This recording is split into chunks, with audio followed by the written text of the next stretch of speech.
আসসালামু আলাইকুম রহমতুল্লাহ। প্রচুর বৃষ্টির কারণে আজকে মাদ্রাসা বন্ধ হইল।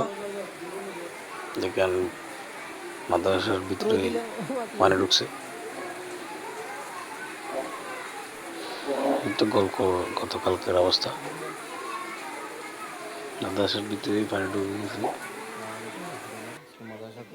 এবং পরের দিন এসে আবার খুললাম, শুকাই গেছে। উপর থেকে পানি পড়ে গেলো আর কি। এটা হলো দ্বিতীয় শ্রেণী, শুকাই গেছে, সবাই বসতে পারছে।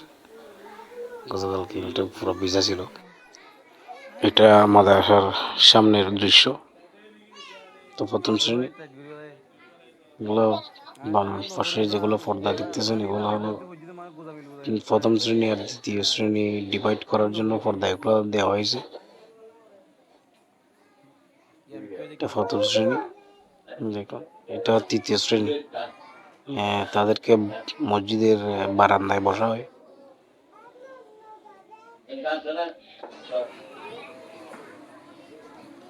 আমার পিছনে দেখুন, এখনো এরকমই আছে, কোনো মেরামত হয়নি।